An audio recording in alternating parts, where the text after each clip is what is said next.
বাংলায় দুদিনের সফরে এসেছেন স্বরাষ্ট্রমন্ত্রী অমিত শাহ। সকাল থেকেই বিভিন্ন কর্মসূচিতে নিজেকে ব্যস্ত রেখেছিলেন এবং তার মধ্যাহ্নভোজনের আয়োজন করা হয়েছিল চতুর্দিহি গ্রামের বিভীষণ হাসদার বাড়িতে। সেখানেই তিনি আজকে সারেন মধ্যাহ্নভোজন।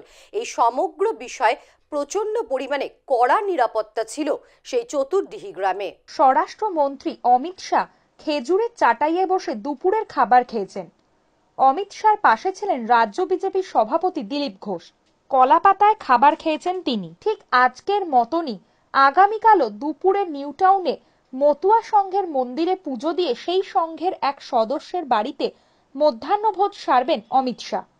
আর সেই আশাকে ঘিরে এই মুহূর্তে সাজো সাজো রব। গোটা রাস্তা ভরিয়ে দেওয়া হয়েছে ফ্ল্যাগ এবং হোর্ডিংয়ে। অন্যদিকে মন্দিরের সদস্যদের উচ্ছ্বাস ও আনন্দ দেখার মতো। আগামীকাল দুপুরে প্রথমে অমিত শাহ যাবেন নিউ টাউনের জ্যোতিনগরে মতুয়া মহাসংঘের মন্দিরে।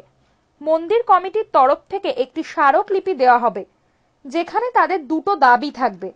প্রথম, যে নাগরিকত্ব আইন পাশ হয়েছে সেই নাগরিকত্ব দেওয়ার কাজ যত তাড়াতাড়ি সম্ভব এবং নিঃশর্ত সেই নাগরিকত্ব দিতে হবে। কেষ্টপুর থেকে সাঁতরাগাছি পর্যন্ত যে বাগজোলা খাল ধার ধরে রাস্তা আছে সেই রাস্তার নাম শ্রী শ্রী গুরুচাঁদ ঠাকুর সরণি করতে হবে। মন্দিরে আসার জন্য জ্যোতিনগরের মুখ থেকে উনি ঢুকবেন এবং জ্যোতিনগর ক্লাব মাঠ থেকে আমাদের মন্দিরের যারা মায়েরা আছেন তারা থালায় করে ফুল নিয়ে অমিত শাহজির কনভয়ের উপরে পুষ্পবৃষ্টি করবেন এবং আমাদের ঠাকুরের ডঙ্কা কাশি নিশান এগুলো নিয়ে মন্দিরে প্রবেশ করবেন।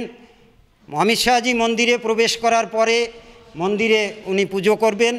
মন্দিরে পুজো করার পরে ওনাকে প্রসাদ দেওয়া হবে এবং ওনার হাতে একটা মানপত্র তুলে দেওয়া হবে। তাতে আমাদের দুটো দাবি রাখা হয়েছে। প্রথম দাবি, আমাদের যে নাগরিকত্ব আইনটা পাশ হয়েছে সেই নাগরিকত্ব দেওয়ার কাজটা যত তাড়াতাড়ি সম্ভব এবং নিঃশর্তে সেই নাগরিকত্ব দিতে হবে। দ্বিতীয় শর্ত হচ্ছে, দ্বিতীয় দাবি, কেষ্টপুর ভিআইপি থেকে যাত্রাগাছি আর সাইড 6 লেন পর্যন্ত আমাদের যে খালধার রাস্তা আছে, বাগজেলা খালধার রাস্তা, সেই খালধার রাস্তার নাম শ্রী শ্রী গুরুচাঁদ ঠাকুর সরণি করতে হবে।